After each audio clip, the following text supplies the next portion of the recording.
In de pop-up galerie aan de Kapelaanspad is tot en met zaterdag 9 januari een expositie te bewonderen van Frank Cornelissen, P. Teunissen en Jacqueline Roelofs. Ze hebben de handen ineengeslagen in een expositie ingericht met hun eigen werk. Nou, deze laatste tijd hebben we me bezig gehouden met natuur, met bos, met bomen. En dat heb ik vertaald in krijttekeningen. Dus ik teken niet letterlijk een bos na, maar ik teken een bos op gevoel. 30 jaar geleden was het anders. En nu, je maakt toch een ontwikkeling door. Dus, en dan probeer ik altijd mijn gevoel en mijn intuïtie in te leggen. En dat is nu op deze manier, zeg maar. En nu over de inhoud van mijn werk. Ik werk ook net als Frank altijd heel erg intuïtief. En ik kijk altijd wat er op mijn pad komt, waar ik dan mee ga werken. En dat kan dus heel verschillend zijn, zowel keramiek als collagevorm. Dit is een collagevorm. Ik werk hier met gipsverband. En dat plak ik dan op een ondergrond.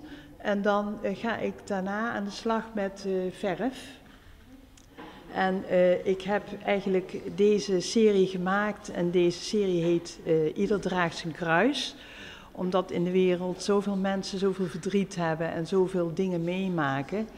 Dat niet alleen Christus aan het kruis, maar dat een heleboel mensen ook hele vreselijke dingen meemaken. Bijvoorbeeld deze is dan een doodgeboren kindje. Hè? En zo heb ik in al deze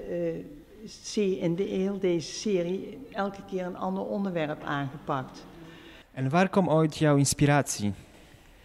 Mijn inspiratie is eigenlijk, in dit geval dan van dat katholieke geloof, waar ik dan iets mee wil. Eigenlijk een beetje me afvraag, wat zegt dat voor mij? Wat is het verhaal van deze beeld?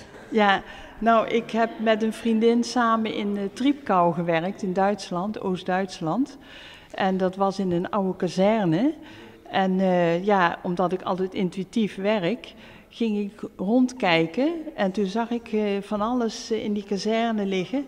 Dit is bijvoorbeeld van de vloer. Dit is wat ik buiten vond. Dit is een oude tennisbal. Dit is een steentje wat ik daar vond. En dat is dus in 2012 geweest dat ik daar werkte. Dus dat is dan gewoon op mijn manier dat ik dan daar iets mee ga doen. Ik werk voornamelijk met keramiek. Keramiek is klei, gebakken klei, is simpel gezegd.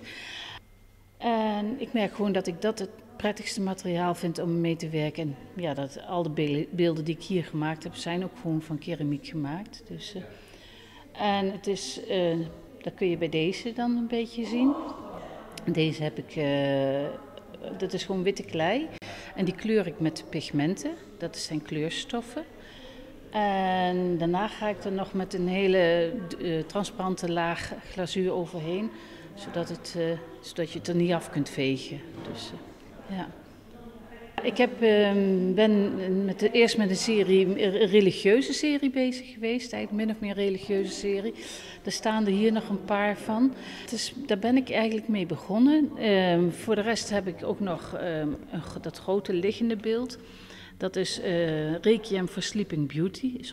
Dit is dus beeld Requiem for Sleeping Beauty, heb ik het genoemd.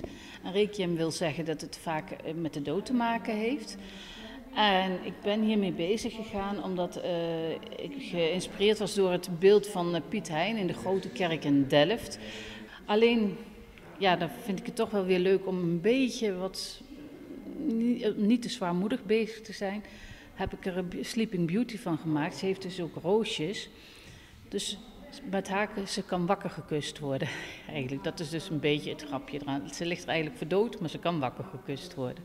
Ja, het is natuurlijk altijd wel omdat het zo redelijk groot is het wel een trekker wat dat betreft, ja.